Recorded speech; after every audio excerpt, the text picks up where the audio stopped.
Okay, now that we've got some general information under our belts, let's talk about these alloy systems in more detail. First alloy system we're going to look at is the Martensitics. Again, these are high strength, low cost, relative to the other stainless steel alloy systems. Alloys, they have lower corrosion resistance, although still good corrosion resistance in general atmospheric conditions, and hydrogen cracking, right, is our big weldability issue, hydrogen-induced cracking. And this is why they are considered one of the least weldable stainless steel alloys. So, they have relatively low chromium and nickel contents.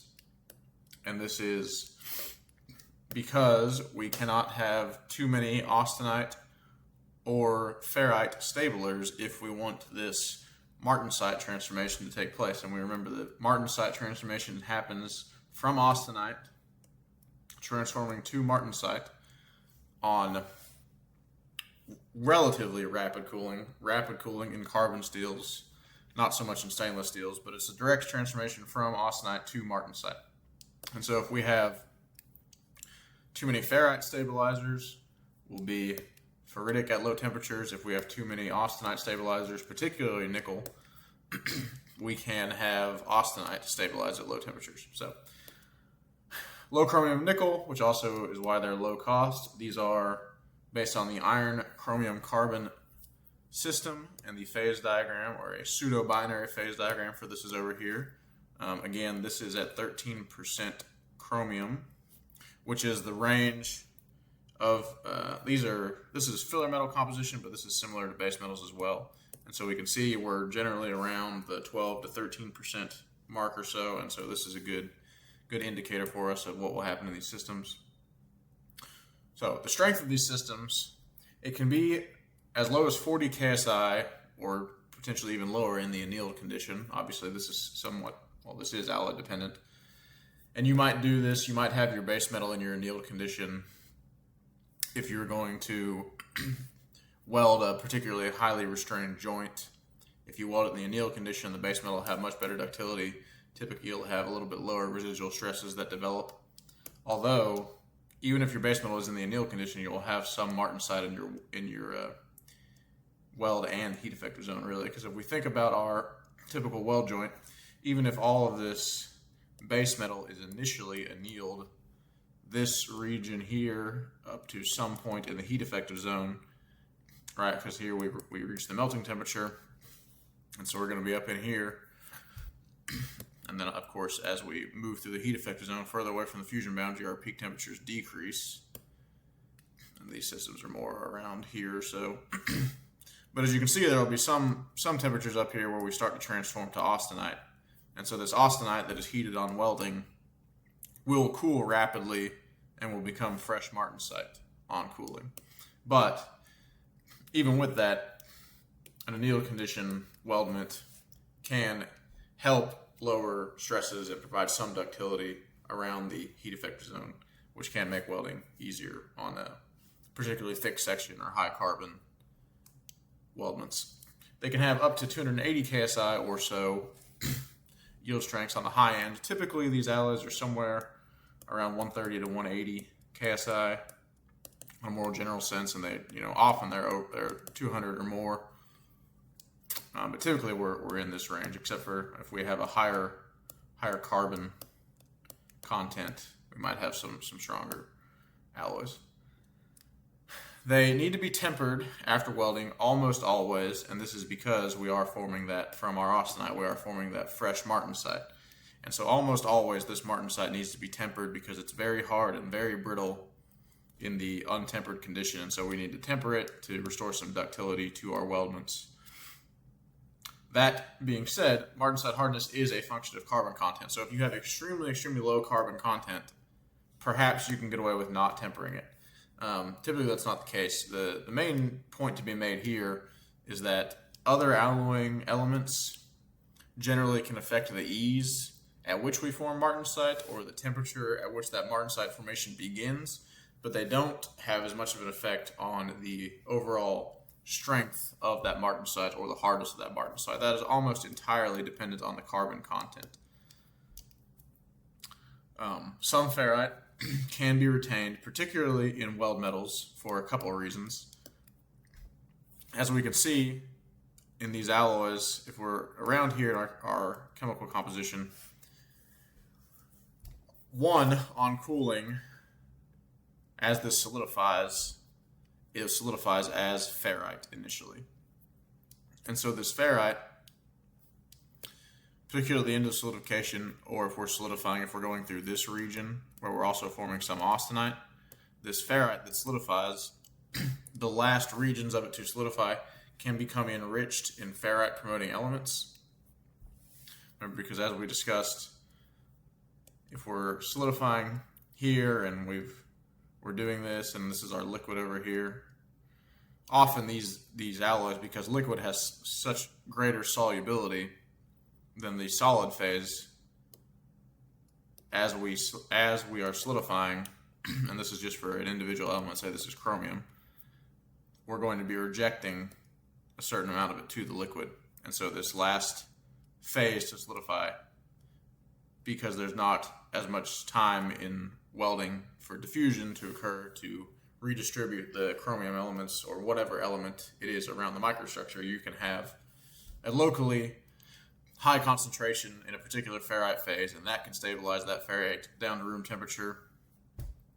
Or cooling might just be so rapid, right, because we solidify and or are ferrite at high temperatures, particularly if we're a low carbon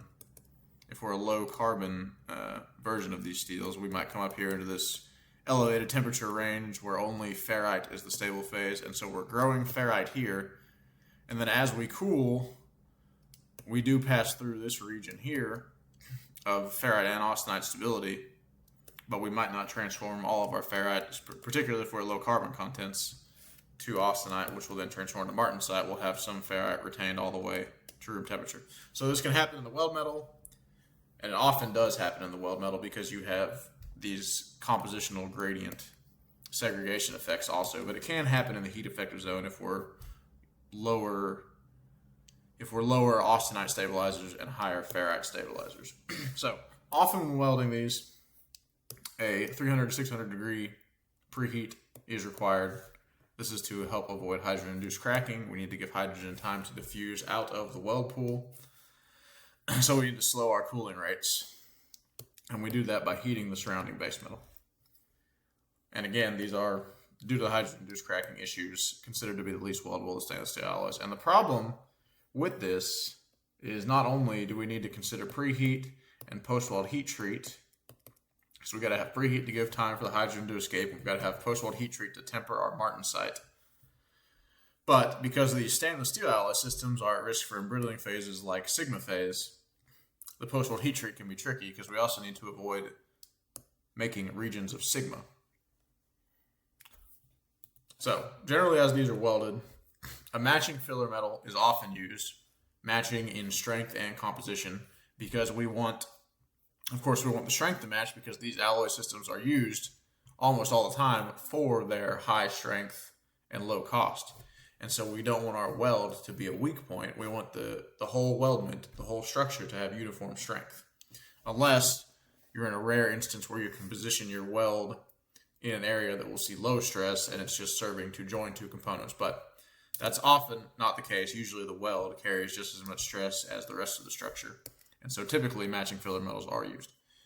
If your base metal is in the annealed condition, right, so it's been heat treated for a long time and it's very soft, and the weldment is to be used in the as welded condition, which the as welded condition just means no post-weld thermal processes are applied, so no post-weld heat treats, then you can use an austenitic filler metal to make these joints. This austenitic filler metal has good ductility, it is resistant to hydrogen-induced cracking, and because the austenite phase will the austenite promoting elements in the filler metal will mix with the base metal, typically this will result in a non-martensitic weld, and your weld, due to the dilution, will be more of a duplex type alloy, which is more resistant to hydrogen-induced cracking than the martensitics, and it is more more ductile than them as well, but it is, of course, lower strength. But if the weldment is to be used in the as-welded condition and it's initially annealed, this is, of course, not being used for the high-strength characteristics. One issue with this is that since we have this duplex filler metal, we'll have our ferrite grains and our austenite grains, and the ferrite grains are a higher, more enriched chromium phase, and so sigma can form at the grain boundaries and then consume the ferrite phase. And this is also an issue, right, if we're retaining ferrite in our weld metal. And so if we're using the lower carbon Martensitic alloys are more at risk of retaining ferrite because we're over here spending more time in this region. Whereas the higher carbons, right, we have this phase of only austenite stability at some temperature range. And so it's more likely, particularly if cooling is a bit slower, for these higher carbon alloys or filler metals to be fully martensitic. But retained ferrite, again, can put us at risk for sigma phase formation because it has a higher chromium composition than the martensite or austenite phases. So there's three categories generally that these martensitic stainless steels get grouped into. The low carbon varieties, which are below 0.06% carbon. Typically, these can be welded successfully with welding procedures that are similar to the procedures for high-strength low-alloy steels, usually on the lower end of the preheat temperature range, a standard tempering post-weld heat treat with some considerations made for any risk of sigma phase. But typically, again, these welding procedures are similar to what you'd see for carbon steel. As we get to these 0.06 to 0.3%, some of the more medium carbon alloys, again, the post-weld heat treats are probably similar. The heat treat requirements, the preheat requirements are a bit higher, but it's nothing out of the ordinary, really. It is higher preheats, so we start reaching the 400 to 600 degree Fahrenheit or maybe even more range. And so this can present a logistical and a physical challenge if you have to maintain these preheats. One, some places don't have the equipment to do that. At 250 or 200 degree or so preheat is more common, and so it can be difficult to maintain these temperatures as well as maintain them as interpass temperatures. And somebody's got to physically be making this weld if it's not automated, and so someone's going to have to be near this hot metal, even in a semi-automatic process like subarc welding or something. Someone is typically there monitoring it, and so that can be tough for the user as well, because tough for the welder, because no one likes to be around these high preheats where you're sweating. Maybe you have to wear special protective gear, etc. Then we have our very high carbons, and these typically require specialized weld procedures, and we'll talk about that in a minute. It's essentially just a high preheat and high interpass temperature, extremely high interpass temperature, really, and we'll see what that means in just a moment. So this martensite transformation, we had discussed previously that the final microstructure of these stainless steel alloys is generally cooling rate independent, and that is still somewhat true in these systems as far as welding goes. If we look at this is a TTT diagram, if we remember these from the carbon steel metallurgy slide. We've got our curves here for transformation. We're austenite over here, and we're austenite at elevated temperatures. So, as we can see, if this transformation completes, we'll be ferrite plus a carbide of some kind, probably chrome carbides in this instance. And so, the worst case scenario here, the nose of this curve is somewhere between 100 and 1,000 seconds. So obviously, in a welding, we're not going to hit this, because this is all the way up at 1,300 degrees Fahrenheit or so. And so we'll be well below 1,300 degrees Fahrenheit in this amount of time. And so the transformation, even with extreme preheats, this is still largely composition dependent.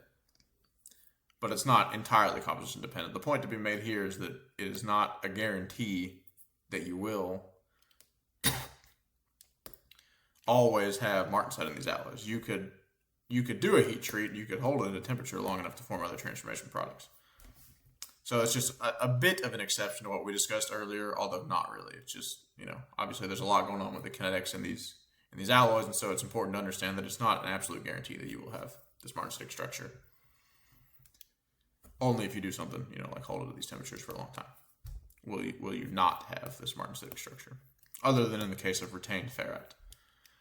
So we can calculate the martensite start temperatures, and these equations for this are valid, again, only for the data set that was used to make them. So only the chemical compositions of the alloys that were used to develop these equations. Similar to the constitution diagrams, you've got to make sure that the alloy that you're using is within the bounds of the parameters that develops the equation you're using. And there are several of these predictive equations available, not just for different alloy systems, but even within one alloy system. Typically, the code you're working with, if you are working to a code, will tell you which equation or few equations to use. Sometimes you might use multiple predictive equations and select the most conservative approach, etc. The point to be made is that there are equations out there that can help you calculate the martensite start temperature. There's multiple equations, select the right one.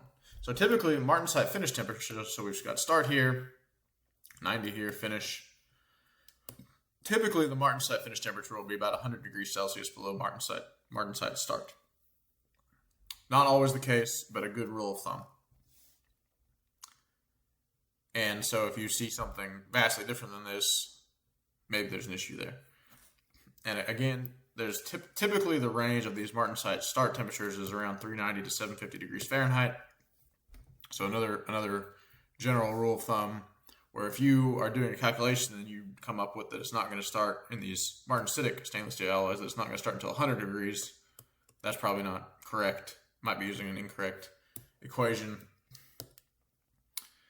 Typically, this would happen if you have a very high carbon, because the carbon obviously is a tremendous driver of reducing this temperature, but high carbon alloys are often outside of the range of a lot of these commonly applied equations.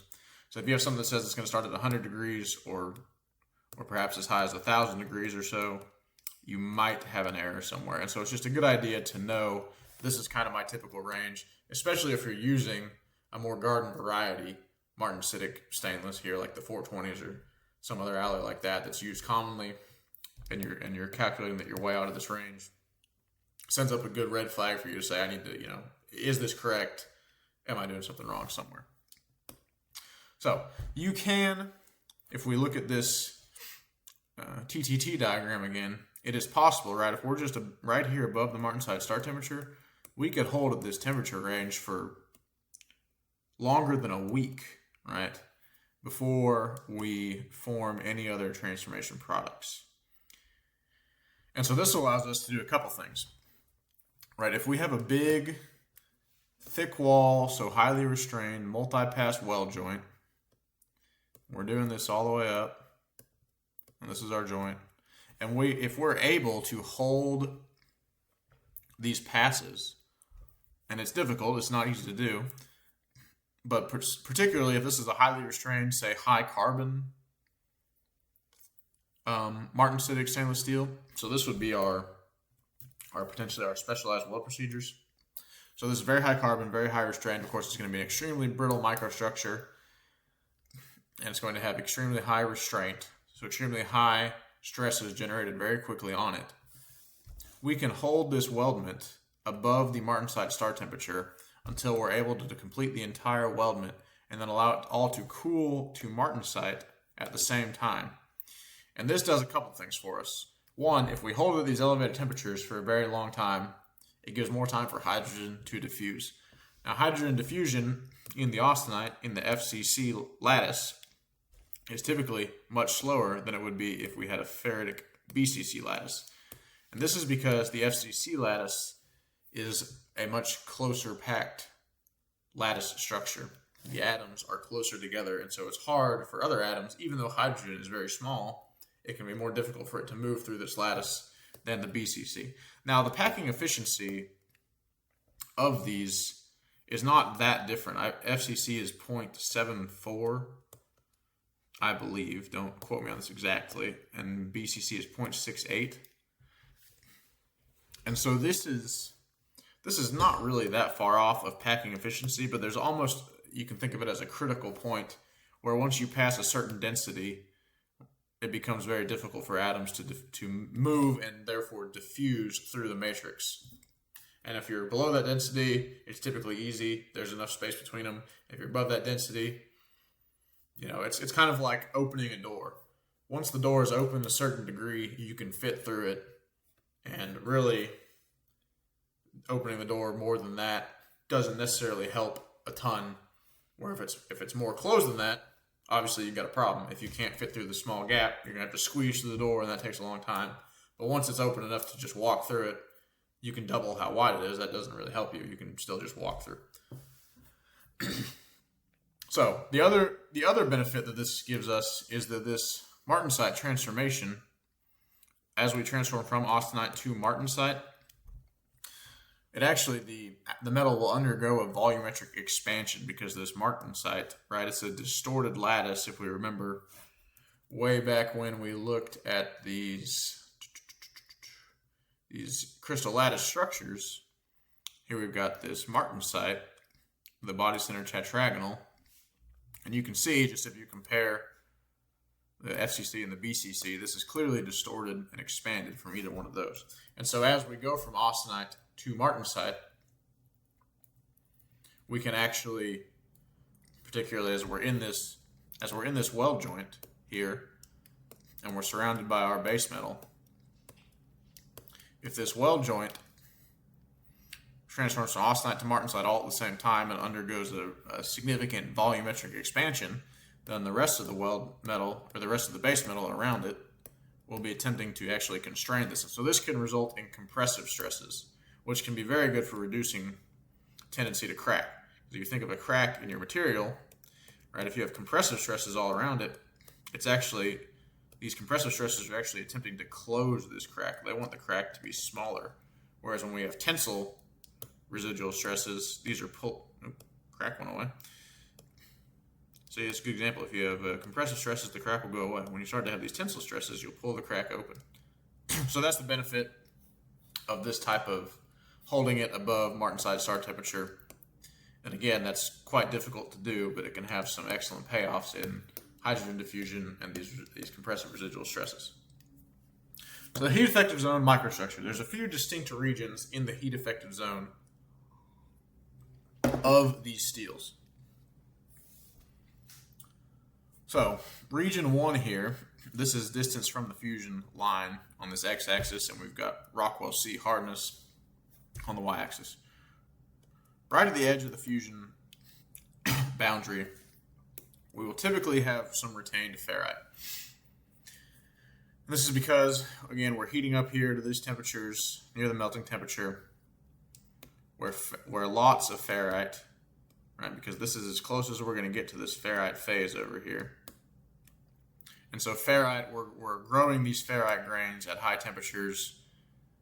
Much of our austenites that we were forming here is transforming to ferrite, and so we've got a high concentration of ferrite at high temperatures. Then we cool rapidly, and often this results in some retained ferrite, particularly as there will still be some likely austenite present, and so these ferrite grains will have a slightly higher concentration of the ferrite stabilizing elements than the bulk of the alloy composition often, and so ferrite can be retained. And that's why we see a dip in hardness here, because ferrite is a much softer phase than Martensite. And so if we have ferrite retained in the structure, in the heat effector zone here, we'll have lower hardness. And again, even a small amount of ferrite, over 2 to 3% retained ferrite, then a disparity in mechanical properties will need to be considered, which of course is just a fancy way of saying that your weldment will be locally weaker than the overall bulk weldment at some region here where we have retained ferrite. And again, if we have retained ferrite in the fusion zone, this fusion zone hardness might also be lower due to retained ferrite as well. So this is obviously showing it to be higher than this region, so we would assume here that we're not retaining much ferrite in the fusion zone on this particular graph. So region 2, this region is likely to be fully martensitic, and region 2 really extends from to about here or so. And we see our peak hardness in this region. And that's because the martensite in this region has a higher carbon content. This happens because there are carbides present in these alloys. And so as we have carbides present in the base metal already as it is supplied, as these alloys are heated by the welding arc, our temperature does this again, right? We come to a peak, then we start to cool. So on heating above some temperature, these carbides will start to dissolve. When the carbides dissolve, the carbon that used to be a part of the carbide is now free in the microstructure and will tend to migrate to a austenite grain, or already be in an austenite grain, because an austenite grain could be growing around or right next to this carbide. So this results in a increase, right, in the carbon concentration within our austenite. Well, then as we cool rapidly, this carbon is within our austenite, and our austenite and our carbon will transform to martensite. And now, as martensite hardness, if we remember, is a function of the carbon content, so this area where carbides have diffused, we have a higher carbon content austenite, and therefore we have a higher carbon content martensite. And so that's why we see a higher hardness in this area, particularly with this peak closer to the fusion zone, where temperatures have reached high temperatures where these carbides dissolve. And then the hardness reduces as we have less and less carbide dissolution, and then eventually we get to a temperature where there's not much carbide dissolution at all or none, and we've seen a significant drop in hardness here. So region 3, this will be a region of martensite, but it has not been enriched in extra carbon content due to carbide dissolution. Then we have region 4 here, which we will risk over tempering the martensite essentially. So if we have a weld here and our base metal has already been tempered as we reach towards the edge of the heat effective zone here, this area is heated to high temperatures. Now, not high enough temperatures to transform in any form any fresh martensite, but high enough temperatures to temper our martensite that already exists. And so, again, tempering martensite is a transformation from this body center tetragonal phase to a ferrite phase plus very fine carbides. And if we think of our precipitation hardened curve where we had strength over here and time at a certain temperature here, remember as we did this, we reached a peak and then we started to decline, and over here we called overaged. So as these very fine carbides that exist from tempering our martensite are exposed to a high heat again, they begin to age again, and they can become overaged, which will reduce strength locally here in this 4th region. Another note to take into account here is that if there's over 2 to 3%, well, we talked about this already, that over 2 to 3% retained ferrite, disparity in mechanical properties will need to be considered, but also your mechanical processes that happen to this metal can affect this as well. So if you have a rolling operation where you're reducing thickness, so if you're coming into these rolls and then your metal's like this, but before the rolls you were here. So as these grains go through the rolls, of course these grains extend all the way, but as these grains go through the rolls, they're elongated. And so our grains after our rolling operation can look more like this. And so even if you have low ferrite contents, if this section here in service is going to be loaded in such a way that these forces are perpendicular to the rolling direction, and we have these elongated grains, if some of these grains are ferrite, even if it is a low 2 to 3% concentration, when loading is in this direction, if you form, you can almost form a continuous network of ferrite with the loading in this direction. So if this is a ferrite grain here, and this is a ferrite grain here, and we've got another ferrite grain here, you can see that in this direction across the section, a significant amount of our area that is in the direction of loading is now ferrite. And so through operations like that, you can have an issue even if you have low ferrite content. So that's something to keep in mind. You got to consider what the processing operations are going to do to your grain structure and in which direction the loading will be. Okay. Oh, and again, typically the Baumforth diagram, which we discussed previously, is applicable to these ferritic and martensitic stainless steels, and so this can give us an idea of how much percent ferrite we should have retained, particularly in our weld metal. So preheat and post-weld heat treat. Again, we need preheat to allow hydrogen to diffuse out of the weld metal, and post-weld heat treat to temper our martensite. Typically, these heat treats are around 1100 to 1380 degrees Fahrenheit. There's a 900 degree Fahrenheit effective minimum for any significant tempering to occur. So if we look at this chart over here, we've got tempering time on the x-axis, Rockwell C hardness on the y-axis. This is a 423L filler metal, again low carbon. This is a 420 base metal. So we can see here at temperings below 900 degrees, so this whole line here, nothing's really going on with the hardness. I mean, we've dropped from 50 to, 43, 42 in 2 hours.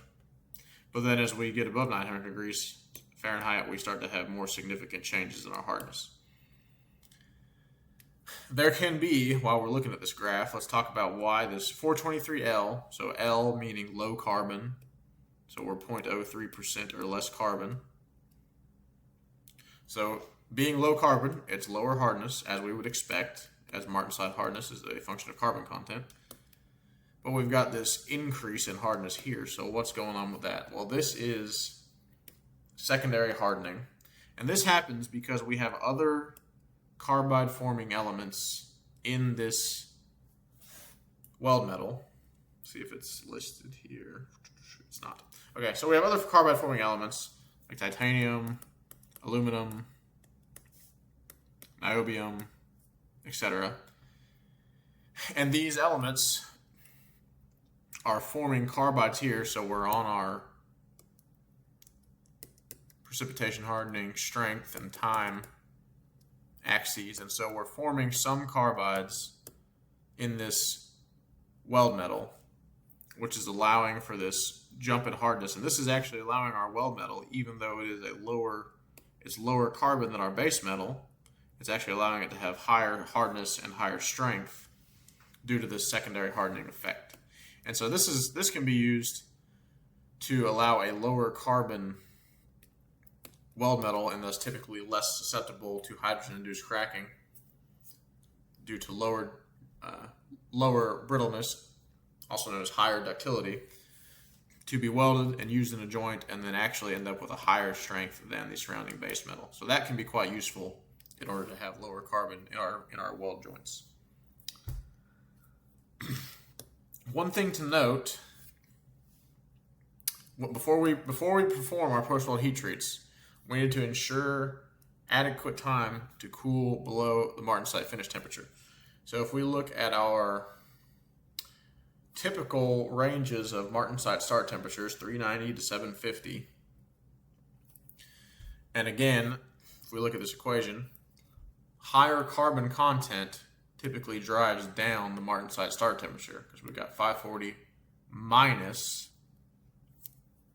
a coefficient of 497 times carbon. So carbon has a big effect on driving down martensite start temperature. And as we see here, higher carbons generally require higher preheats.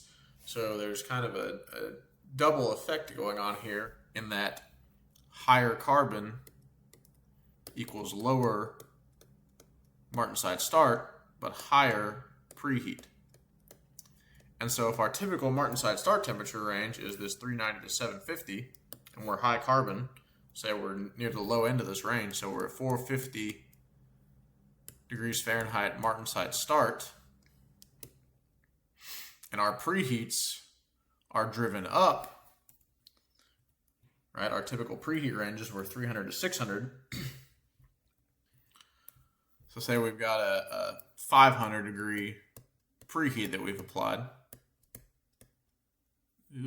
Preheat. And this Martensite start, typically Martensite finish, right, is 100 degrees Celsius below that, or 212 degrees Fahrenheit below that. So you can see the problem in that our Martensite finish temperature will now be 450 minus 212, so 238 degrees Fahrenheit, but our preheat was all the way up to 500. So it's going to take quite a while with the surrounding base metal at 500 degree Fahrenheit preheat for this weld joint to cool below the Martensite finish temperature. And so we need to keep that in mind and ensure that we've allowed adequate time for the whole weldment to cool to below Martensite finish before we put it in the heat treat oven. Because otherwise, if the Martensite transformation hasn't been completed, we'll have austenite still in our structure, and this austenite will be heated up, remain stable at elevated temperatures, and then as we cool, it will transform into untempered and thus brittle Martensite. And so our tempering heat treatment was effectively useless. We still have a brittle microstructure with these pockets of untempered Martensite. Another issue, as we discussed previously, with these post-weld heat treats, if we have retained ferrite in our microstructure, a ferrite grain and an austenite grain, it is possible for sigma phase to form at these boundaries and then consume the locally higher chromium content ferrite. Again, as we looked at the C curves for sigma transformation earlier, we noted that time down here being on this axis, we noted that this transformation can occur relatively quickly, perhaps, or in different alloys it can be a long way. It can take hours to occur. And so this is something to look out for in your specific alloy. You'll need to make sure you're accounting for this sigma phase transformation, particularly if you're a lower carbon alloy with retained ferrite. So we've discussed secondary hardening already over here.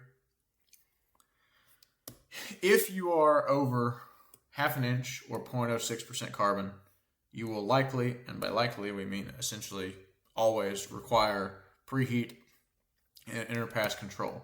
And this is because if we remember our Venn diagram of hydrogen-induced cracking, right? Hydrogen-induced cracking is right here. We had microstructure. Should have drawn these a little bit bigger. Hydrogen being introduced, so the presence of hydrogen, and stress here. So if you're over half an inch thick, you're highly restrained, and so you will have stress. If you're over 0.06% carbon, you will have a brittle Martensite, very brittle Martensite forming. So the only thing you can do is use your preheat interpass temperature control to give time for hydrogen to diffuse out, to eliminate the hydrogen part of this, and therefore be resistant to hydrogen-induced cracking. Even if you are below these figures, it's not a bad idea to at least have a modest preheat applied to these. So, somewhere on the lower end of the range, 250 degrees Fahrenheit or so. Not too bad to apply. Better safe than sorry, but potentially you can get away with it if you are on the low end of low restraint, low carbon. So, solution heat treatment, right? This can be used to equalize properties throughout the structure. So what do we mean by this? Well, we talked earlier, we've got all these different regions going on. Of course, we have the typical problem of our weld joint, our metal. Here we go. Different peak temperatures throughout the heat effective zone. This whole cocktail of thermal cycles again. So a solution heat treatment essentially means, really what it means is heating up your alloy until everything, carbides, etc., are back in solution. And so in this instance, it would be heating up to a single phase stability. So we might heat the weldment. If everything is a similar chemical composition, we should be able to heat into a phase where we're fully austenitic, or maybe our alloy is more over here. So we heat here where we're essentially fully austenitic, somewhere where we are all austenitic, and we're forming a very uniform microstructure at elevated temperatures. And from here, if we cool, everywhere is austenite at these elevated temperatures. So if our weld joint, austenite, austenite, austenite, and we all cool together, then we'll all form martensite together.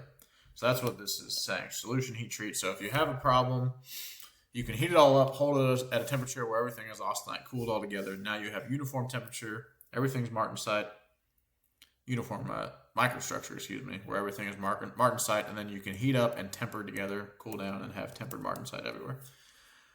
Now, a couple of issues with this, of course. It's an extra heat treatment step, which is costly.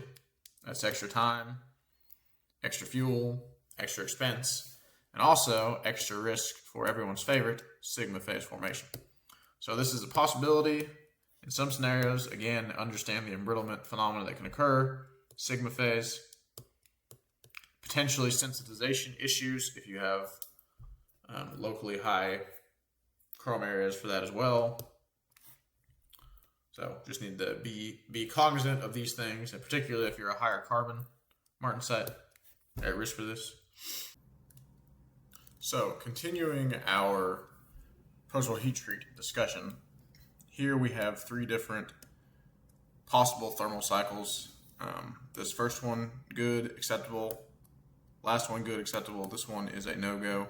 So this one is an example of not allowing the alloy to cool to below martensite finish temperature before it goes into the oven. So we can see that we come down here, we start to form martensite here, but we never make it to the martensite finish temperature for whatever reason. We're holding here, interpass temperature control for some reason.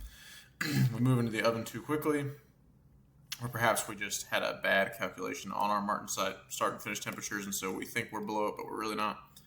We go up here, we heat treat it, and in this instance, we'll now have untempered martensite in that final weldment, because this initial martensite that formed here, we will temper as we go to this tempering temperature.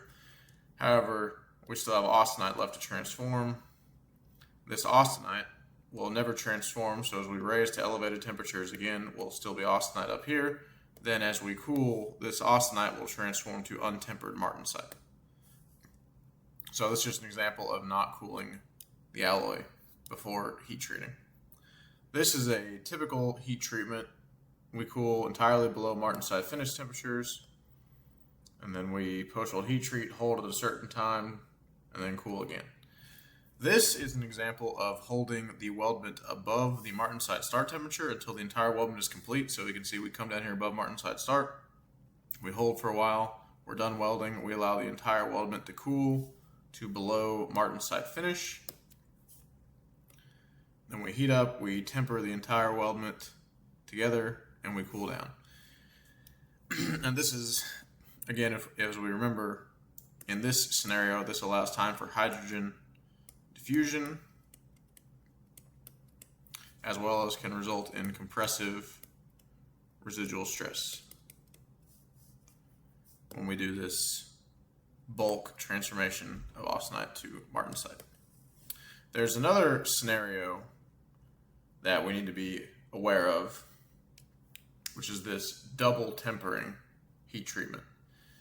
Alloys that have high nickel content, perhaps we're substituting in nickel as a replacement for carbon because we want to lower carbon microstructure, perhaps we're adding nickel to help stabilize the austenite so that in our high temperature heat effective zone and our weld metal, we can have a faster ferrite to austenite transformation at elevated temperatures and therefore retain less ferrite in our final microstructure. Whatever the case for it, if we have a higher nickel content in our alloy, this can suppress AC3 as well as AC1. And I've not used the term AC3 or AC1 in this presentation so far, so what the heck am I talking about? AC1, if we think of an on heating cycle, AC1 will be here, AC3 will be here, and AC1, this is where we start transformation to austenite. Austenite starts forming, and AC3 is the temperature at which austenite is now the only stable phase. So essentially austenite, you can think of it as an austenite finish temperature if we were to hold at equilibrium for a long time. So as an example, if we go back and look at our iron carbon phase diagram from way at the beginning, we have this triangular region here where austenite begins to be stable. And so if we are at this particular composition, when we reach this point here, this is the AC1 temperature here. As we exit this point, as we exit this triangle where now austenite is the only stable phase, and at equilibrium conditions we would be fully austenitic at temperatures above this, this is AC3. So when we say that high nickel contents are suppressing AC1 and AC3, that means we're lowering this region of austenite stability, and now austenite is stable at low temperatures. So this can be an issue in these Martensitic stainless steels because, as we saw, one, below 900 degrees again, significant tempering does not occur. Even at these 1,000 degrees or so, right, we can see from this chart that at 1,000 degrees we were able to temper in 2 hours to a hardness of about 33, 34, we'll call it 34 Rockwell C, and we started at 50 here. So we have about a 16 Rockwell C reduction in hardness over 2 hours. But it's also important to note that this can kind of have somewhat of a tapering effect here as well. So these high nickel contents stabilizing austenites to lower temperature, perhaps the austenite is stable down to 1050 or 1,000 degrees Celsius. Excuse me, Fahrenheit. Yes, this is in Fahrenheit. 1,000 Celsius, and that'd be pretty hot. So Fahrenheit. So we saw that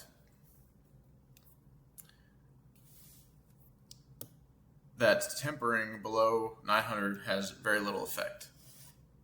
And if we're reducing our AC1 temperature, AC3 and AC1, but if we're reducing our AC1 temperature to 1050 Fahrenheit or so,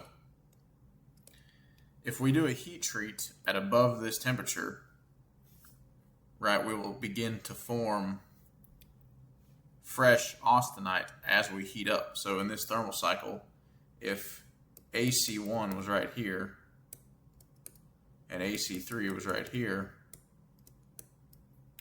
when this weld metal or alloy in general heats into the tempering range that we've selected, we're above AC1, and so we can start forming fresh austenite at this temperature, which when we cool will now be untempered martensite. This can be an issue because, particularly in the hydrocarbon industry, in things that are in sour service exposed to H2S, it's often the case that there's a maximum hardness requirement for these weldments of 22 HRC. And so we saw earlier that tempering times around 900, right below 900 are completely ineffective, essentially. Around 900 to 1,000 can take quite a long time. So if we were going to temper one of these alloys from an initial as welded hardness of 50 HRC, and we have to eventually get to 22 HRC, but our tempering temperature is severely limited by our reduced AC1 temperature being at 1050. And of course, there's not perfect control in the heat treat process, and there's got to be some margin of error in our calculation anyway. And so our tempering temperature might be limited to somewhere between 950 and 975 Fahrenheit, for example. And so at this temperature range, it would take extremely long to reach this 22 HRC from 50, if we can even make it. I mean, we're talking half a day to a full day. And so in scenarios like this double tempering technique can be used, where we initially, even though typically it's something we want to avoid, but we'll initially temper at this temperature that is actually above AC1, but below AC3. And so we will go ahead and temper this initial Martensite. We will temper most of the Martensite, and we'll just live with this untempered Martensite that forms on cooling from this temperature. And then when we reach this condition, right, so here we're untempered Martensite entirely. Up here we're tempering Martensite, and we're also forming some fresh austenite. So down here we have tempered Martensite and fresh Martensite. So then we'll come up and we'll do a second tempering treatment below the AC1 temperature and cool again. And now we have our initial tempered Martensite still, which is maybe slightly over tempered Martensite now. And we have the smaller amount of Martensite that formed from this austenite on cooling has now been tempered. And by using this process, we're able to temper at higher effective temperatures for a large percentage of the Martensite, and then temper a second time to get this fresh Martensite at a lower temperature, which, even though this, if we did the entire weldment at this temperature, would require an extremely long heat treat to get to our 22 HRC target. If we temper most of the Martensite first and just slightly age it some more, in this second heat treat, we can get to our 22 HRC target in much shorter times and have no untempered Martensite in our microstructure. And so this typically is something we would want to avoid in a standard heat treatment, because obviously 2 heat treatments adds cost, adds time. However, when the alternative is taking up oven space for 12 or 24 hours to just bake at an extremely low 950 degree Fahrenheit or so temperature range until we can drop from 50 to 22 Rockwell C, of course that's generally unacceptable and going to be more expensive both monetarily and from a cost perspective than this double tempering. Preheat and post-weld heat treat. This is essentially just a reference slide. These are properties of various alloys, filler metals, in different heat treat conditions, right? 2 hours at various different temperatures. And we've got hardness, and this is as welded, so before any heat treat has occurred. We've got tensile strength, yield strength, elongation, which is ductility here. Right, this is as we're doing a tensile test, so we've got our specimen, we're pulling it this way, How much do we stretch here in the middle before we break, percentage-wise? And so this is essentially a reference that just, I'm not going to talk about this slide too much. You can see the different effects of various heat treats to kind of give you a feel for what's happening if you're dealing with any of these alloys or metals of similar composition. Right, obviously the composition shows it here. This will give you a good idea of the effect of different heat treatments and a good starting point. One thing to point out on here, we can see our heat treats below 800 degrees Fahrenheit have very little effect on hardness and not much of an effect in most alloy systems on tensile strength. So, reheat and solidification cracking. These are possible and yet rare in these particular alloy systems. Solidification cracking, I just want us to all be aware of this. This can occur in alloys with niobium and very low manganese levels, and that's because with the low manganese, we might have these these iron sulfides, which are a very low melting point, embrittling phase. Whereas if we have manganese to stabilize the sulfur, these manganese sulfides are not nearly as bad from a brittleness and melting perspective. Also, so since these alloys typically solidify as ferrite, we saw from the phase diagram, our solidification usually almost always in this range, except for if we have high carbon content, we can enter this range where we solidify as austenite. So ferrite grain boundaries, again, are relatively resistant to solidification cracking. Austenite grain boundaries are very susceptible to solidification cracking. And austenite ferrite grain boundaries are extremely resistant. So typically we'll solidify as ferrite, so we'll have ferrite, or again, delta ferrite grain boundaries, same thing. Delta and alpha ferrite, same thing. So we're typically resistant to solidification because of the solidification mode. However, the high carbon content can solidify as austenite, and we can have these austenite grain boundaries that are susceptible to solidification cracking. Reheat cracking, again, reheat cracking is where we have our grains, and as we go to, these are some terrible grains, as we go to, let me just take another crack at this whole thing. As we go to perform our heat treat here, the grains begin to grow precipitates within the grains before we have relieved a significant amount of residual stress, and we can even form some grain boundaries. This will weaken grain boundaries as well as strengthen grain interiors, primarily strengthening grain interiors, which will localize strain and concentrate strain on these grain boundaries and result in cracks forming at the grain boundaries. Alloys with molybdenum in them in these Martensitic stainless steels have been associated with this. Also, alloys with higher impurity contents have been associated with this. Again, this is not very common, but if you have this problem, if your weldment has no cracks in it, and you go to post-weld heat treat, and you're pretty sure that you did well on your hydrogen-induced cracking responsibilities, where you had a good preheat, baked out, or if it's been longer, right? Because again, hydrogen-induced cracking typically occurs in 24 to 48 hours. So if it's been longer than that, because it takes a while to get the heat treat or heat treats off-site, etc., and there's no cracking, then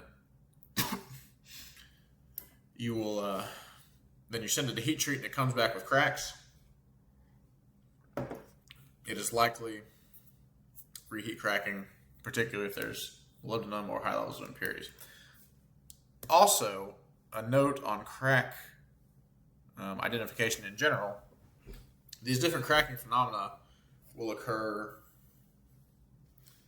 in different locations in the weld metal, and so we won't go into that a ton,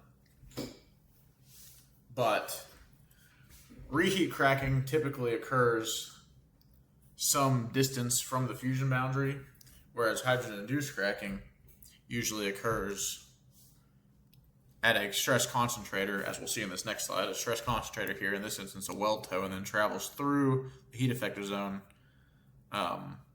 Hydrogen-induced cracking is typically transgranular. Now it can be intragranular, particularly in lower carbon steels, but it's often transgranular, meaning that the crack will actually run through these grains and separate these grains.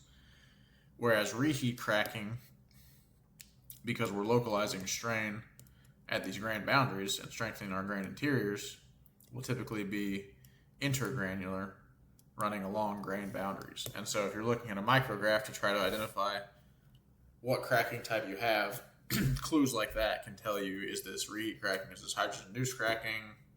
Of course, if it's in the weld metal, probably solidification cracking, etc. So, something to keep in mind if you have cracking issues and you're not sure what mechanisms it can be. Something to look into is, how do these cracks present themselves in the microstructure? Where do they run along? What distance are they typically from the fusion boundary? If you have access to SEM or something, which is not super common, quite expensive, but you can even investigate what does the fracture surface look like, etc. So, just a little side note for you. Hydrogen-induced cracking, again, this is the big problem in these Martensitic stainless steels, and we've discussed a lot of how we avoid this. Right, we're doing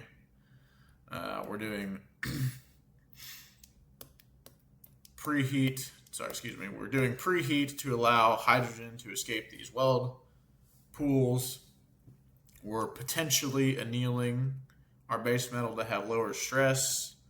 We're keeping an eye on our carbon content because that's going to increase our microstructure hardness, brittleness, and therefore that drives us to higher preheats, which again, higher preheats also help to lower this residual stress as well.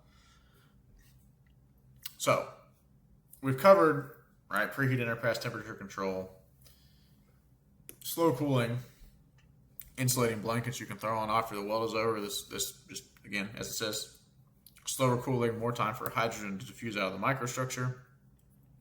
Stress, reduce these stress concentrators. So, weld toes, grind or peen the weld toes, right? Peening can introduce compressive stresses at the surface of these toes, which can help prevent crack initiation. Grinding them so that there's a smooth, flush transition between the base metal and the weld joint on fillet welds, for example. These things can all help. Low hydrogen control, we discussed previously, but again, these are particularly if you have a coating or a flux shielded process like stick arc, right? Stick, SMAW, shielded metal arc, submerged arc, or flux core. Your coatings can have moisture entrained in them, so they need to be baked at high temperatures and then stored in elevated temperatures, sealed rooms or containers. Once they're removed from their original packaging or removed from the dry environment, they can only be out so long. Moisture entrained in the atmosphere will infiltrate the coating or the flux. So you need to keep these things dry. You need to use low hydrogen types, right? Like a 718 electrode, low hydrogen. We need to make sure there's not moisture condensation on the surface of our metals before we weld them. So typically a 250 degree preheat or so is a great idea just to ensure the moisture has been driven off. We need to make sure there's not oil on our welds because we've got a C something HY, and these hydrocarbons in grease or oil can be broken up by the arc, and then these hydrogen can go into the weld metal and then be in there when it solidifies, because as a fluid it has a very high solubility for these hydrogens as a fluid, so they're trapped very easily in the weld pool. So, and this is how we avoid hydrogen-induced cracking. We've got our Venn diagram here, and we've got to get rid of one of these somehow, and it's often through hydrogen control. Super Martensitics, this will wrap up our discussion on the Martensitic stainless steels. These were introduced in the 90s as a low-cost alternative to austenitic or duplex for often undersea collection piping in lines that contain CO2 or H2S. They are, and again, because they're going to be dealing with this H2S, we need to have relatively low hardness. So they're typically 0.02 or less nickel, or less carbon. And then nickel is added to compensate because we, particularly, right, if we're low carbon on this diagram here, we need something to add that will help stabilize and push these austenite phases over. Otherwise, we're going to retain a lot of ferrite because we're going to be very close to this edge here. And so nickel is chosen and often uses the element to help push these austenite boundaries over to get more martensite transformation. Because again, we're ferrite on cooling, and so we need to rapidly form austenite as we cool down so that austenite can then form martensite. Nickel is also added to these to increase ductility somewhat, but its main role is as an austenite stabilizer.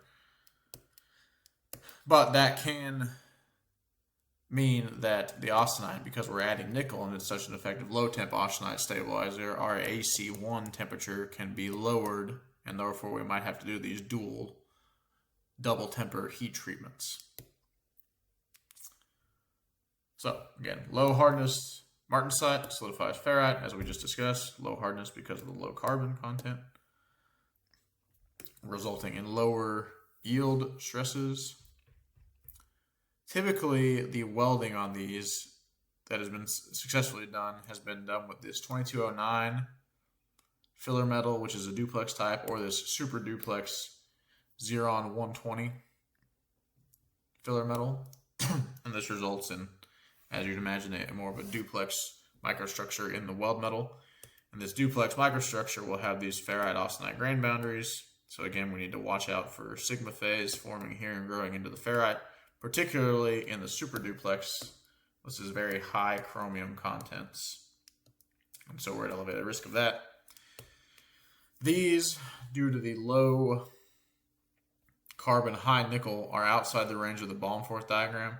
So the Welding Institute, TWI, has a preliminary diagram that can tell us the ferrite content of the heat effective zone in these welds. And so it's the same as the other diagrams we've seen. We've got a chrome equivalent, a nickel equivalent, chromium equivalent, and a nickel equivalent.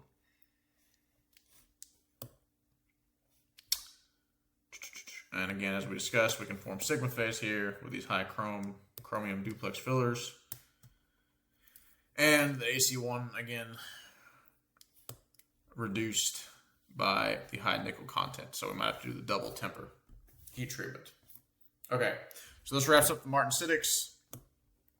So again, real quickly, Martensitics were high strength, were low cost because of the low alloying elements. We often solidify as ferrite. We can retain some ferrite, particularly if we're at low carbon concentrations, because we're going to be in here in these more ferrite stable regions instead of over here where we have a lot of austenite stability.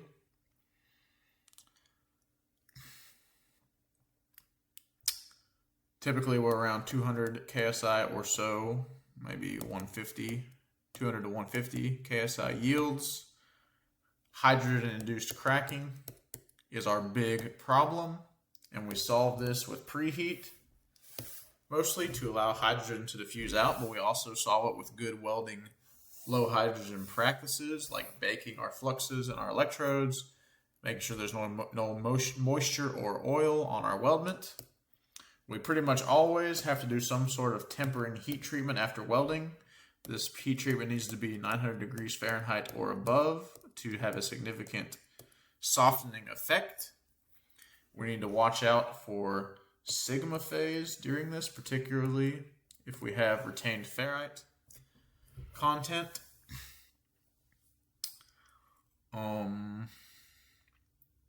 Yeah, we might have to do a double temper sometimes if we have nickel.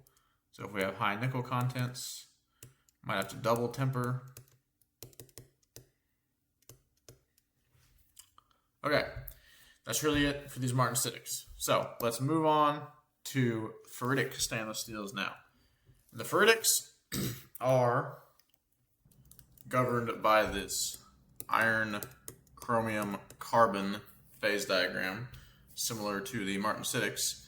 However, if we look at this diagram, this is at 17% chromium, and the ferritics typically have higher chromium contents than the Martensitics, as well as lower carbon contents and also particularly a problem in the ferritics, is nitrogen.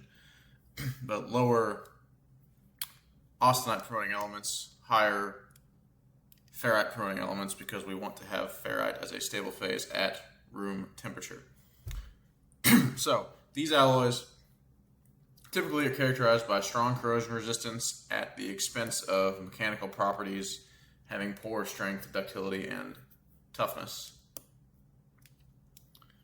They have good stress corrosion cracking, pitting, and crevice corrosion resistance, particularly in chloride environments, which is a weakness of popular austenitic stainless steels, these chloride environments. And so if there's an application in a chloride environment that is mostly aesthetic or will not handle much load that can have these lower mechanical properties, the ferritics can be a good option and are cheaper than the duplex, which have also good corrosion resistance in these chloride environments, and better mechanical properties, but are typically more expensive. So ferritics are generally cheap. The low and medium chromium grades are relatively cheap. They can be more expensive as you get to the medium high or high range of chromium content,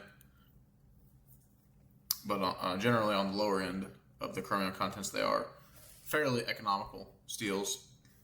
They're often limited to 650 degrees or lower, maybe more 600 to 750 degrees or lower service temperatures due to the formation of embrittling phases, and by this, of course, we mean alpha prime, since this is a ferritic high chromium microstructure. It is at significant risk of alpha prime formation if held at high temperatures for long, again, hundreds of hours time, so service concern. Welds are typically made with a matching filler metal, similar to the Martensitics for these, because these are often chosen for their corrosion resistance properties, and so we want to make a weld with a chemically matching filler metal. We don't want to sacrifice corrosion resistant properties throughout our weldment in the weld metal. Austenitic filler metal can be used for these, particularly if we need a more ductile weld, but this will result in a duplex type weld metal, which can have a slightly elevated risk to stress corrosion cracking. Now, duplex steels have a generally acceptable to even high in the super duplex steels resistance to stress corrosion cracking. However, again, duplex is a mixture of ferrite or delta ferrite, same thing, and austenite, and this austenite phase can be at risk of stress corrosion cracking, particularly at this boundary here. So these are governed by the Baumforth diagram, constitution diagram. So over here we're in the fully ferritic region. Often there will be some martensite in the deposit, as we'll discuss a little bit more later, so we can end up here somewhere in this range here above 90% ferrite with some martensite potentially in the final microstructure. Though there are the higher chromium grades, of course, this is less often the case, because as we saw, as you increase chromium content, these phases will shift this way. So particularly if you're at high chromium and very low carbon and nitrogen contents, you'll be pushing your austenite stability to higher. Well, the higher chromium will push the austenite stability to higher carbon contents, and if we're at low carbon contents and nitrogen and other austenite stabilizing elements, we'll be over here, but this ferrite phase field will expand. These austenite stability regions will move to the right, and so it's quite easy to have a fully ferritic microstructure in these high chromium steels. The lower chromium ferritics can have some martensite residual in the microstructure. So there's 3 generations of these. The first generation is why these were at one time considered to be pretty much unweldable, and that is because the first generation had quite high carbon content here. So we can see if we compare, if we compare this carbon content to these carbon contents of later generations, the later generations are typically much lower carbon content. And so this high carbon content in the first generation would result in martensite being present in the weld metal and in the high temperature heat affected zones. And due to the high carbon content, this martensite would be high hardness martensite, very brittle, would require a heat treatment to be performed. And since these are high chromium alloys, generally speaking, this heat treatment to temper the martensite was an extreme risk of sigma phase formation. And so that is why it was very difficult to weld these first generations, because you have this brittle martensite of the microstructure and there wasn't much you could do about it without introducing other embrittling phases. So second generation, we can see as a rule, has much lower carbon content. And so these are much more weldable. Typically a little bit lower on the chromium content here as well. And then this generation, they started introducing these additions of titanium or niobium. And the role of titanium and niobium play on these is a similar role to preventing sensitization, right? These titanium and niobium are tying up carbides, so effectively further reducing the carbon content, lowering chance for martensite formation as well as for other embrittling phases, which we'll talk about later when we discuss high temperature embrittlement. And the lower carbon content with also the introduction of these stabilizing other carbide forming elements to tie up carbon and nitrogen made these steels very weldable. And the third generation are very high chromium contents as a rule. These are considered super ferritics, most of these. And typically these have just given trade names and they're developed for a specific application, not general use. So we won't spend too much time on these, but as a rule they also have these titanium and niobium additions that have very low carbon contents, and they have quite high chromium contents. And these, especially the high chromium contents, require very, very, very low interstitials, which is carbon and nitrogen levels, in order to be successfully weldable. So, alloying additions, microstructure, carbon and nitrogen control. Really, this carbon and nitrogen control is the key to numerous issues with these ferritic stainless steels. One of those issues is ensuring the fully ferritic microstructure. So we'll discuss their role in high temperature embrittlement, HTE, in a moment. But here, from just a purely metallurgical phase microstructure perspective, they also, even without considering high temperature embrittlement, need to be kept low because they're both strong austenite stabilizing elements. And again, we want to avoid having high temperature austenite formation, because that will lead to martensite in our final microstructure. So this is particularly a requirement as far as avoiding martensite goes. It is particularly a requirement in low and medium chromium steels. In higher chromium steels, ferrite is more stable. However, the higher chromium content actually makes carbon and nitrogen control even more important in avoiding high temperature embrittlement, because chromium added to the alloy decreases the solubility of carbon and nitrogen. And a lack of carbon and nitrogen solubility is what leads to this high temperature embrittlement that we'll discuss later. But for now, it's just important to understand carbon and nitrogen, particularly in the low and medium chromium grades, the detrimental effects they can have, especially in the low chromium grades, is stabilizing austenite at elevated temperatures, which then will form martensite on cooling. So again, we add this aluminum and titanium and niobium to tie up this carbon and nitrogen. This can be less effective during welding, though not completely ineffective. And the reason for this is the aluminum, titanium, niobium, carbides, and nitrides that form, there's a stronger driving force. Those are more preferential to form. And given enough time, that will be the phase that forms. However, in welding, we have rapid cooling rates. And so often, even though these are preferred if there's a location in the matrix that does not have this aluminum, titanium, or niobium locally. Then on cooling, because there's such high chromium contents in these alloys, there's always going to be chromium around.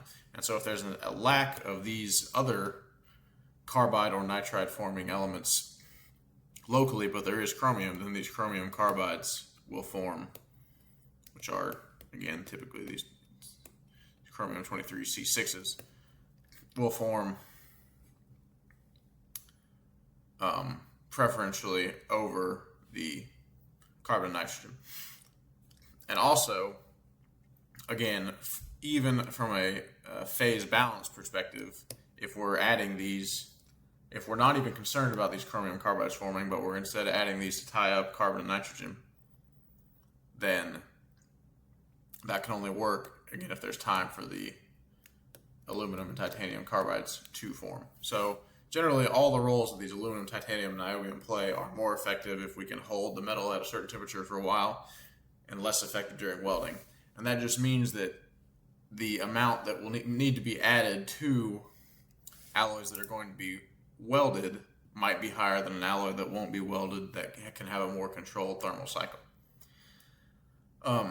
Generally, in the later generations, now this is not true for the first generation because it had a high carbon content, but the later generations, the martensite that forms is less than 30 HRC, and so even though in the second generations that are low or medium chromium content, it is common to have martensite in the weld metal or in the heat effective zone that's heated above temperatures where austenite starts to be a stable phase. This austenite will transform to some martensite on cooling, typically not much, but it will be there. But in the second generations that have low carbon content, it's typically a soft martensite that can be left untempered. An issue, though, still is that this ferrite-martensite interface can be a site for intergranular corrosion because, again, it's a high energy boundary because the martensite was austenite at high temperatures. And we have our ferrite grain over here, so we have a higher energy grain boundary. Also, there can be some, due to the martensite phase is, of course, much stronger and harder than the ferrite phase, and so there can be some strain localization here at this boundary because the martensite phase is so strong that the strain essentially is almost, in a way, you can think of it as transferred to the ferrite phase, and so this boundary can be a mini stress riser, which can lead to the stress corrosion crack in her because we have, of course, high stress locally in this area. So embrittlement phenomena that are associated with these, we have alpha prime formation. Again, hopefully we're pretty familiar with this. This is a service consideration that forms in hundreds of hours. These steels are particularly susceptible because they do usually have high chromium contents, and of course they're mostly ferrite, which this alpha prime, if we remember, is a bulk separation of these ferrite phases into an iron-rich alpha ferrite and a chromium-rich alpha prime. So we've got all the needed ingredients to form a lot of alpha prime if we spend a long time at these high temperatures, which is why service conditions are typically limited to 750 degrees at the absolute max, and typically lower than that. I mean, you're on the edge there. You're probably going to form some eventually. Again, that can be slightly alloy dependent. The lowest chromium grades, such as 405 and 409, are essentially immune, but you have to be at extremely low chromium levels to be immune to alpha prime. Let's see if I have those listed here. 405, 409.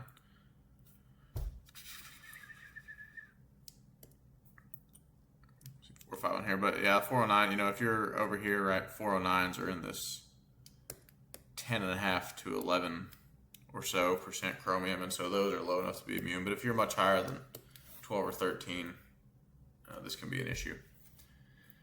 Sigma phase, as we discussed, this can be and is a large post-weld heat treat concern, particularly in the higher chromium alloys. And so this is why it's so difficult to weld those first generations that form martensite. So if you have to do any tempering or any post-weld heat treat, any stress relief, sigma phase is a big issue in these alloys. Again, if we go back to our sigma phase slide and we think about we had a ratio that told us how susceptible we were to forming sigma, and it was chromium minus 16 carbon over nickel. And so these alloys have very high chromium and very low nickel. So sigma phase can form quite rapidly. High temperature embrittlement, this is the big issue, the big welding issue with these steels. Now that the first generation carbon content issue has been solved, the big issue is this high temperature embrittlement. And so this occurs at temperatures above 0.7 times the melting temperature, so 70% of the melting temperature, and we can see that graphically here. These are various samples, Sharpie impact test results on this axis, test temperature on this axis. So we're observing how much embrittlement occurs, how weak these get. One lot of samples was tested at 1500 degrees Fahrenheit. The other one was tested at 2100 degrees, which is 815 and 1150 Celsius. And so we can see that melting temperatures are somewhere around here, 1500 or so, slightly lower perhaps. And so this one is more than 0.7 times the melting temperature, and this one is less than it. And so these up here, both are held at constant carbon levels, or carbon levels of very low, below 0.004, with various nitrogen levels. And in this test, at 1500 degrees, really not much happens. The ductility is pretty good throughout all of them. But in this test, at 2100, we can see that only this lowest nitrogen level sample is relatively unaffected. They're slightly decreased. And the others vary from a slight effect to extremely detrimental. And so this just demonstrates this happens above 0.7 times the melting temperature. And that is because, well, we will see in a moment. This occurs. This high temperature embrittlement is similar to reheat cracking in that we're forming a lot of precipitates within the grains, and so we can see here we have these spots here. This is the precipitates forming within these grains, and you can see that it happens extremely bad near this. This is the fusion boundary here, and so this is in the high temperature heat effective zone here, which is areas where we are above this 0.7 melting temperature, and then it gets there's less of these carbides and nitrides precipitating as we move further away down to these lower temperature areas. And this is because at high temperatures, a couple things are happening. One, there are carbides and nitrides dispersed through these steels because solubility, let's see, I think I might have this slide. I guess it's not in here. The solubility of carbon and nitrogen in this ferritic metal, these ferritic phases, microstructure is very low at room temperature, essentially zero. And it's not great at any temperature, but it increases significantly on heating to a very high point at this 2100 degrees Fahrenheit or so, and it's relatively high here as well. So initially, there are carbides and nitrides present in the base metal of this steel before it's welded. However, these carbides and nitrides are fairly evenly dispersed throughout the microstructure, and they're larger. They're grown, so they're essentially overaged. And if we remember our curve for precipitation hardening, with our strength and time here, as we overaged them, strength went down, but ductility increased. Well, when we heat these alloys above a certain temperature, which just so happens to be around here, these carbides and nitrides will begin to dissolve, and they'll go into solution. Now, if we have temperature here and solubility of carbon and nitrogen here on this x-axis, essentially we have almost no solubility here. And so carbon and nitrogen will precipitate out as something.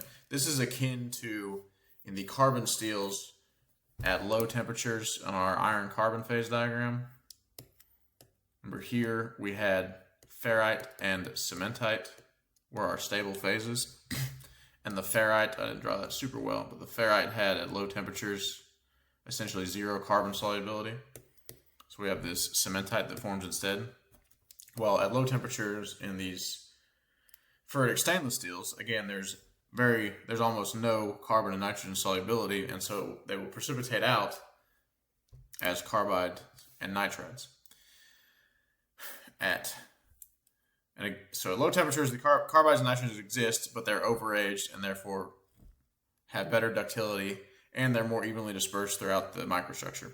Well, as this heats up, solubility increases, and so here at these elevated temperatures, these ferrite grains can hold quite a bit more carbon and nitrogen. So as we increase temperature, we can hold more carbon and nitrogen. At the same time, at a certain temperature, when we get to around these temperatures, above 0.7 times the melting temperature, the carbides and nitrides that are already present in the base metal begin to diffuse, and that carbon and nitrogen goes back into solution, which just means that it's within the crystal lattice structure. It's not precipitated out as a separate phase. It is within the ferrite. And so we have a super saturated ferrite here at these elevated temperatures that has way more carbon and nitrogen than it could hold at room temperatures. And so as this then cools, we go back down our solubility curve, and then we're essentially again at zero solubility at room temperature. And so these carbides and nitrides will reprecipitate out again. However, in this instance, they're freshly precipitating, and they're very fine carbides and nitrides. And this, right, if we go back to our stress and time curve now for precipitation behavior, these very fine carbides and nitrides are essentially at the peak here, where strength is highest, but ductility is essentially zero. And so we've gone from a state where they were overaged and finally dispersed to where they're localized in these grains that have been heated to high temperatures, and they're very fine. And so that is what is so embrittling about this, is that these fine carbides and nitrides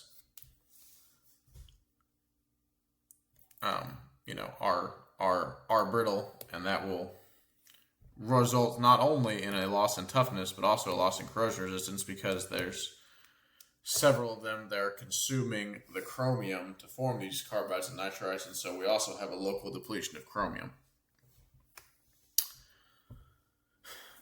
Additionally, there's a significant grain growth that can occur at these elevated temperatures as well, particularly in alloys where only ferrite, if ferrite is the only stable phase at elevated temperatures, we'll have quite a bit of grain growth. If there's two-phase stability, then austenite grains can grow at the edge of ferrite grains and keep them from growing excessively large, because the ferrite will not consume the austenite. The austenite is also stable. But if ferrite is the only thing that's there, then the ferrite grains will continue to grow and consume nearby ferrite grains. And this will happen because some grains are oriented in more favorable directions. So both of those aspects play a role in this. It's governed by chromium content, because increased chromium content reduces carbon and nitrogen, which these are our interstitials. This is carbon and nitrogen solubility. And so if we have more chromium, we have even less solubility for carbon and nitrogen. And therefore we'd have to have a lower and lower and lower carbon and nitrogen concentration or weight percent in order to avoid this embrittling phenomena. And cold work can make this worse. Cold work will cause grains to grow even sooner. If there's strain inherent in the matrix from the cold work, then of course the matrix wants to be at a lower energy state. And so as we heat up, the thermal energy we're adding from our heat allows for the mechanism of grain growth to occur, and grain growth will occur sooner if we have induced energy into the grains. And so cold work, these ferritic stainless steels can be strengthened by cold work, and often are, because there's not many other strengthening mechanisms available to them, because we want the ferritic microstructure, and we can't have martensite in there because it's so difficult to temper. And so one of the only options is to cold work them, but that can make this problem even worse due to grain growth. So, as we discussed, grain growth in chromium carbide plus nitride precipitation at low carbon and nitrogen levels, rapid cooling has been shown to be effective in avoiding embrittlement. And so, in this instance, you would not want to apply preheat. You want to cool as quickly as possible. And this is because if we can cool rapidly and there's not much carbon and nitrogen there, the lower carbon and nitrogen levels, the less driving force there is for precipitation to occur in the first place. And so, if there's very little carbon and nitrogen, you can actually cool very quickly and avoid precipitation at all. So if we think of the C curve of precipitation behavior, if we can quench in front of that, great, we don't have any. But at higher carbon and nitrogen levels and higher chromium levels, again, chromium levels increasing decreases solubility. So the C curve shifts over where you essentially cannot avoid precipitating out these carbides. Again, we've talked about adding titanium and niobium and aluminum to tie up carbon and nitrogen. A secondary effect of this is that we can form aluminum oxides, which these aluminum oxides will also serve to pin grain boundaries. They're very stable at high temperatures, and so they will, right, if you have a grain that's attempting to grow in this direction, but it hits a oxide or two here, it won't be able to absorb these oxides. These oxides will effectively keep the grain from growing further. And so these oxides can help us with the grain growth part of this embrittlement phenomena. And this is why, right, all of this carbon and nitrogen talk, this is why that most commercial alloys of this are limited to less than 200 parts per million of carbon and nitrogen, because it has so many detrimental effects in these ferritic alloy systems. So an example of this, if we look over here at this chart, we've got temperature on the x-axis and toughness, so essentially Sharpie impact results here on the y-axis, written on top of it for some reason. And so we've got four different scenarios here. This triangle, so these two, here we have low carbon and nitrogen and small grains. Again, we have low carbon and nitrogen here, but larger grains. So these two here are low carbon and nitrogen. This guy and this guy. These guys are high carbon and nitrogen. And this is smaller grains here, larger grains here. So large grain, large grain, large grain. So what this tells us is that at low carbon and nitrogen levels, so we're comparing this guy and this guy, grain size can be a very dominant role in embrittlement. So the effect of how much the grain growth has embrittled these two different alloys can be seen at two different samples, can be seen in the difference between these two graphs. So quite significant. Now if we compare the high carbon and nitrogen samples, which are these two here, this one and this one, we can see that in the high carbon and nitrogen samples, grain growth does not play as much of a role, and it is mostly governed by this interstitial carbon and nitrogen content, which is interstitial. In the interstitial sites, if we remember, we talked about the BCC and FCC crystal lattice. The FCC would have these carbons here in these interstitial sites between the iron atoms. Okay, so this is just showing that grain size can play a significant effect, especially at low carbon and nitrogen levels, less so at high levels. And same for chromium content. Low carbon and nitrogen can essentially be a stand-in for low to medium chromium content as well, because as chromium content increases, carbon nitrogen solubility decreases. So as we discussed previously, entirely ferritic, elevated temperature compositions can be susceptible to extreme grain growth. We have high carbon and nitrogen solubility at these elevated temperatures. The solubility decreases rapidly on cooling, which is why we precipitate out these carbides and nitrides at room temperatures or close to room temperatures.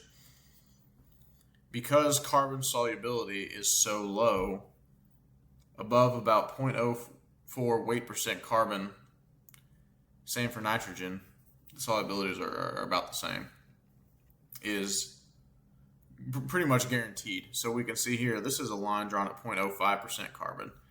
And even here, look how far we are from the solubility in ferrite at room temperatures. So that means that the ferrite phase can hold not much carbon, and so we're going to precipitate out some sort of carbide. And this could also be a nitride. And again, chromium decreases carbon nitrogen solubility. So these are all things we've talked about before. Titanium and aluminum additions can help this tie up carbon nitrogen. One thing to note, we can often see in these microstructures, right, we've got our group of carbides and nitrides here, and we have this band around it that is essentially carbon nitrogen free. And this happens in welds that form a little bit of martensite, because that martensite will initially form from this austenite, which is at grain boundaries, and the austenite does have a very high solubility for carbon and nitrogen. So when the austenite phase was present, the carbon and nitrogen was in the austenite in solution and is still trapped in the martensite here. So that's why we have this region that is fairly precipitate free. And that's one way, if you're looking at these micrographs, to tell if you have martensite forming or not.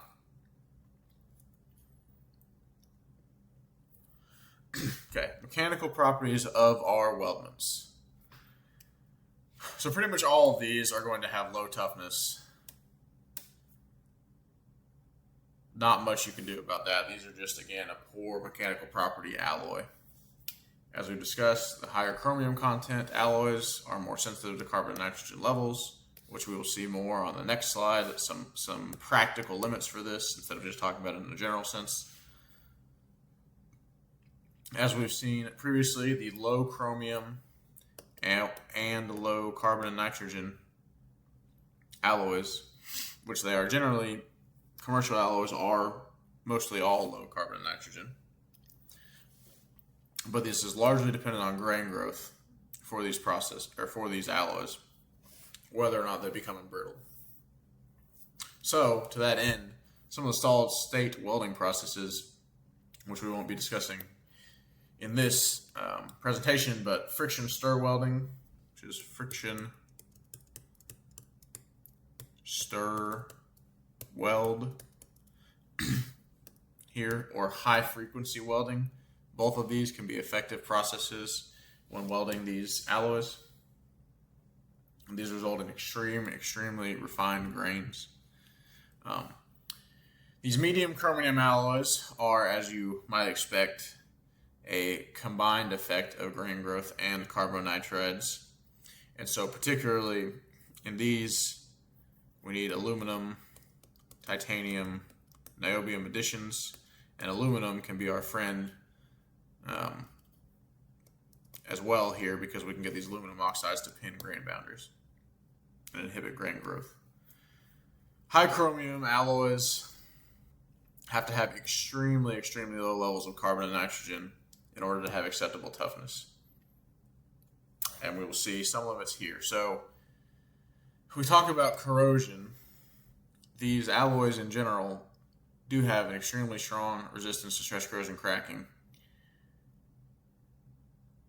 This can be somewhat reduced by retained martensite present in the microstructure, although still they really are quite resistant. Intragranular corrosion due to sensitization is the biggest challenge in these alloys. If we look here, this chart shows us limits of carbon and nitrogen in ppm versus chromium content. So at these higher chromium contents, we can allow for more carbon and nitrogen to be present to still have resistance to this intergranular corrosion. However, at the extremely high chromium contents, because chromium reduces carbon and nitrogen solubility so much, you can see that for an embrittlement phenomena, the high temperature embrittlement that reduces our ductility, we can allow almost no carbon and nitrogen. So it's kind of it's a catch-22 of corrosion resistance or ductility. And so that's why these carbon and nitrogens, pretty much no matter what, have to be kept at extremely low levels. Now you can heal these chromium depleted regions using a heat treat to allow chromium to diffuse through the microstructure to the areas that have been reduced in chromium locally around these Cr23C6 carbides. But you have to be careful if you do this, because you can be at risk for sigma phase formation. And so you'll need to select your heat treat temperature wisely. Perhaps you do it at a low temperature to avoid your sigma phase. If your C curve behavior is like this, a bit more of a slope here, like this, and you can heat treat here, and then hopefully heal, and then drop down and cool quickly before crossing the nose of this curve of sigma phase formation. So last note on these ferritic stainless steels: post-weld heat treat and preheat. Again, preheat is not necessary or really recommended in welds that are 100% ferritic because we want to have a rapid cooling rate if we can, particularly if we have low carbon and nitrogen concentrations, to attempt avoiding some precipitation of these carbides and nitrides, or maybe all precipitation or the vast amount in low chromium and low interstitial being carbon and nitrogen alloys. Pre and interpass temperature control is recommended in welds that can form some martensite. And this is for a couple reasons. One, these alloys can have so many ferrite stabilizing elements that actually slowing the cooling somewhat can potentially help avoid some martensite formation and form ferrite instead. And so we can slow cooling rate in that way. Now that will potentially make the carbide nitride precipitation problem worse. But if we can eliminate all the martensite, also great. This also helps to reduce residual stress in the weldment, and similar to the Martensitic stainless steels, allows time for hydrogen diffusion. And so if we have a high quantity of martensite in our weldment, potentially we could be at risk for this hydrogen cracking Diffusion is quite fast in this BCC lattice of these alloys, and so even a moderate preheat can allow significant time for the hydrogen to escape. If we do have martensite and it needs to be tempered, again, this is quite difficult because we can form sigma readily in these alloys, but some post-weld heat treats have been successful in this temperature range of 1382 to 1472 degrees Fahrenheit, but this is largely, this and your preheat temperatures are largely alloy dependent, and so there's no true hard and fast rule. It's a balance. You probably need to work with your metal supplier or the mill to figure out what thermal histories you need in order to avoid sigma and to minimize your martensite formation, etc. So again, for these ferritics, we are, again, the iron, chromium, carbon phase diagram. These are typically used for their corrosion resistance and not so much for their ductility. So things that are not bearing very high loads, things that are more aesthetic in nature, or just low pressure components, right? There's first generations, which were considered to be almost unweldable, if not unweldable. Second generations, third generations are more weldable. Second generations have, as well as third generations, right, very low carbon content. Not all of them. Very low carbon content. We started adding these aluminum, titanium, not there at all, titanium and niobium additions in the second and third generations. The temperature, again, we have temperature service condition limits due to very easy formation of alpha prime. The higher chromium content alloys that we see a lot of in the third generation have very, very, very low levels of acceptable carbon and nitrogen to avoid this high temperature embrittlement, which again occurs in the heat effective zone near the fusion boundary due to either grain growth or the presence of these carbides and nitrides, which is why most commercial alloys are kept to extremely low levels of carbon and nitrogen. Yes, carbon nitrogen solubility increases greatly on heating, decreases rapidly on cooling. That's what causes these. Friction stir welding and high frequency welding have very good success rates with these alloy systems, and so obviously these are not very common technology that can be difficult to implement, but if this is something you have available, it's worth looking into. We have our limits for on carbon and nitrogen for both intergranular corrosion resistance as well as ductility. Again, a bit of an inverse relationship between the two. And we want to avoid martensite if we can. We want to have rapid cooling if we can. Perhaps we have to make some considerations for martensite formation with a preheat or post-weld heat treat, and that's something that will be very alloy dependent, and we'll need to work with the supplier on. Okay, that wraps up the ferritics. So now let's move into the austenitics, which are by far the most common of these stainless steel alloy systems.